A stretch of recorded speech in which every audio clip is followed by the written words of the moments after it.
त्यांनी ब्रह्मलीन स्वामी वरदानंद भारतींनी आपल्या कृष्णकथामृतात हा इतका गोड प्रसंग लिहिला. त्या वधूंनी ते सगळे पदार्थ घेतले आणि देवाला खाऊ घालण्यासाठी त्या निघाल्या. आता पहा बरं, सर्व निघाल्या एक राहिली, तो तत्पतीने तिला पाहिली. सर्व निघाल्या एक राहिली, तो तत्पतीने तिला पाहिली. हात ओढिला हिसडून नटे, सांग कुठे चाललीस दुष्टे.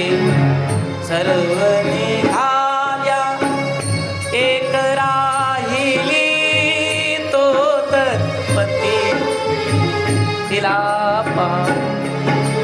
सगळ्या जणी निघाल्या, एक जण फक्त जी होती ना, आवरायचं राहिलं होतं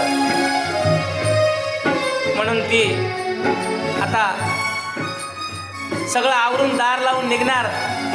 यज्ञ करणाऱ्या तिच्या पतीनं तिला पाहिलं आणि पळतच आला. विचारलं, कुठं चाललीस? असं चालले, माझ्या सगळ्या मैत्रिणी गेल्या, जाऊ द्या ना मला. तुला जाऊ देऊ का? हात ओढला, घरात नेलं आणि खांबाला बांधून टाकलं. ऐकायलात ना काय केलं? बांधून दार लावून घेतलं. परमात्म्याचा धावा केला, रडायला लागली आणि सांगितलं, देवा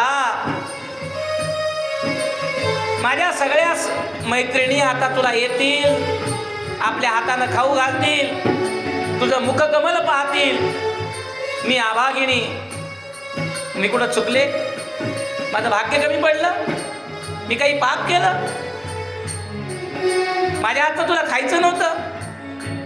म्हणून म्हणतात तिनं काय केलं, तिथल्या तिथं आपला देह सोडून दिला.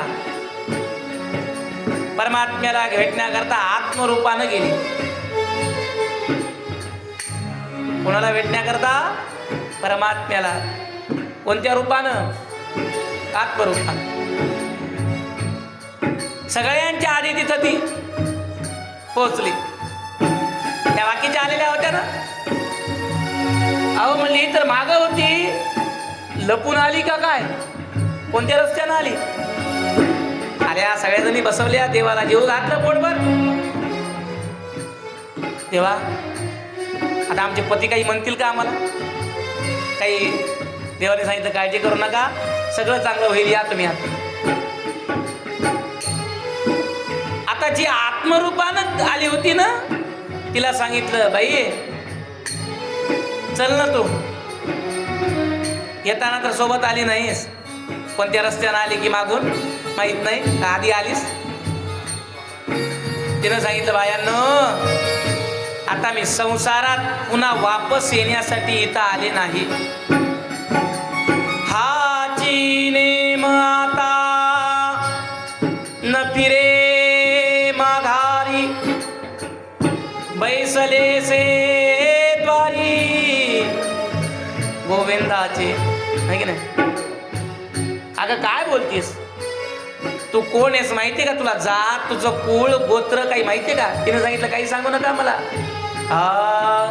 या ते कुळ माझे गेले हार कोणी, श्रीरंगा वाचोनी आणून किती वो शिकवाल मज वेळो वेळा.